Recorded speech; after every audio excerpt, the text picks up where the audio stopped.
రిజర్వేషన్లపై 50% limit ఎత్తేస్తాం. ఇక AICC సమావేశంలో Congress party 3 తీర్మానాలు ఏఐసిసి తీర్మానాల గురించి ఉదయపూర్ డిక్లరేషన్ గురించి మనం మాట్లాడుకోవాలి. ఈ కాంగ్రెస్ పార్టీ తీర్మానాలు ఎంత అద్భుతంగా ఉంటాయంటే ఉదయపూర్ డిక్లరేషన్ ప్రతి ఎంపీ స్థానంలో ఇది Congress party declaration Udaipur declaration లో అందులో ఏమని తీర్మానం చేసి రెడ్కేనా ప్రతి ఎంపీ నియోజకవర్గంలో ప్రతి లోక్సభ నియోజకవర్గంలో కనీసం 2 బీసీలకు ఎమ్మెల్యే సీట్లు 7 అసెంబ్లీలు ఉంటే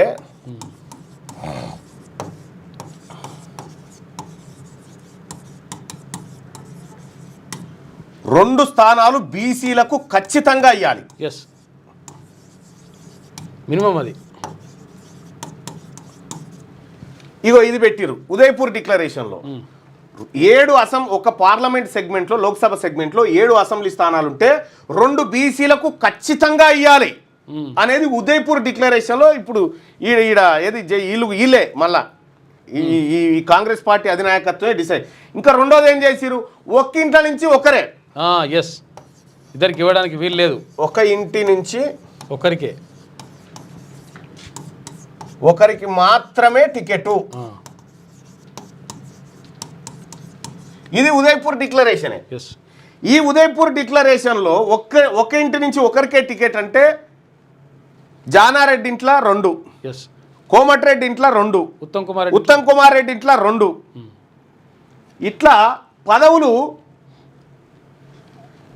ఏది ఈడ ఉదయపూర్ డిక్లరేషన్ ఈడ కిలోమీటర్ లోతుల వాచిపెట్టి వీళ్ళంతా మంచిగా. ఇక్కడ బీసీలకు అంటే తెలంగాణ రాష్ట్రంలో 17 బీసీలు ఉంటే అంటే 34 అసెంబ్లీ సీట్లు బీసీలకు ఇస్తామని ఉదయపూర్ డిక్లరేషన్లో చెప్పారు.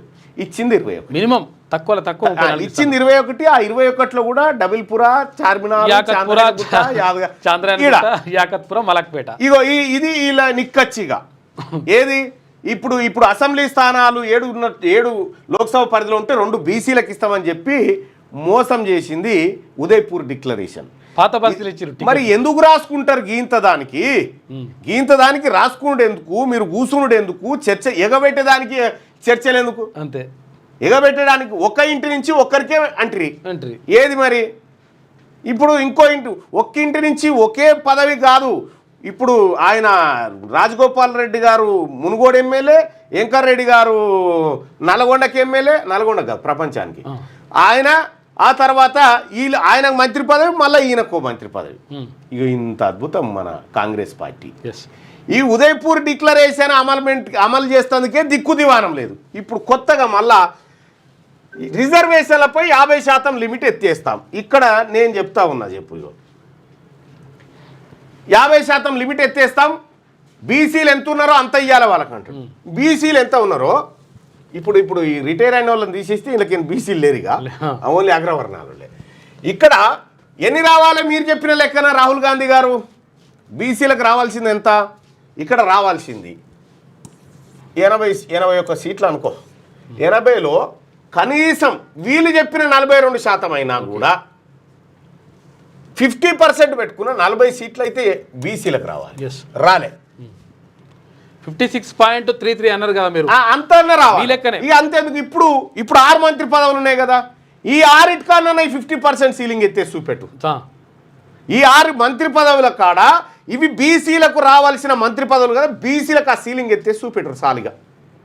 ఇక ఉదయపూరు, ఈ జైపూరు ఇవన్నీ అన్నీ ఉత్తాయే. వీళ్ళు రాసుకుంటారు బయలాడో కానీ అమలు చేయరు. రాసుకుంటారు అలా నామకే వాస్తే, అమలు చేయరు. నమ్మకం లేదు అంటున్నారు. ఏం నమ్మకం ఉంటుంది చెప్పు? ఉదయపూర్ కానే గత మోసం చేస్తారు బీసీలని ఉదయపూర్ డిక్లరేషన్ మీద.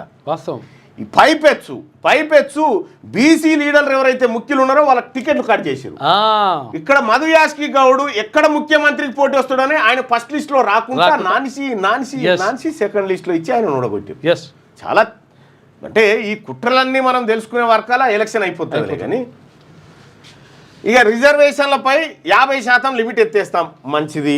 మళ్ళా నమ్ముతున్నాం 3 తీర్మానాలు ఆమోదించింది. రిజర్వేషన్లపై 50% పరిమితిని రద్దు చేయాలని, జాతీయ స్థాయిలో ఎస్సీ ఎస్టీ సబ్ ప్లాన్ తీసుకురావాలని. మరి బీసీ సబ్ ప్లాన్ సంగతి ఏంది?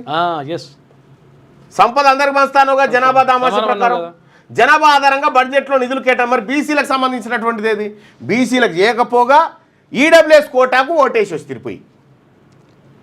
ఒకవేళ నిజంగా ఒకవేళ బీసీలకు వేయాలనుకుంటే తెలంగాణ రాష్ట్రంలో అసలు యాక్చువల్గా 3,04,000 కోట్ల రూపాయలకు బడ్జెట్ కేటాయించారు. దాంట్లో అసలు యాక్చువల్గా బీసీలకు కేటాయించింది 11,400 కోట్లు కేటాయించారు. అసలు యాక్చువల్గా కేటాయించాల్సింది ఎంత?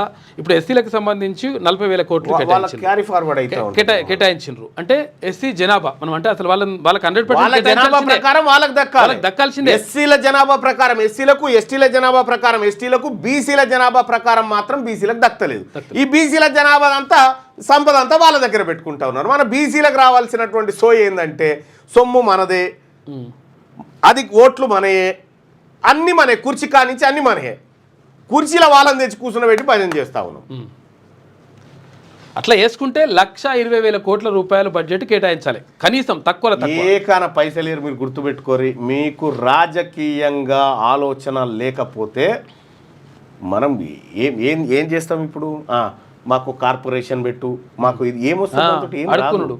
కుర్చీ కావాలా నువ్వు, అంతే, దెబ్బకు వస్తుంది.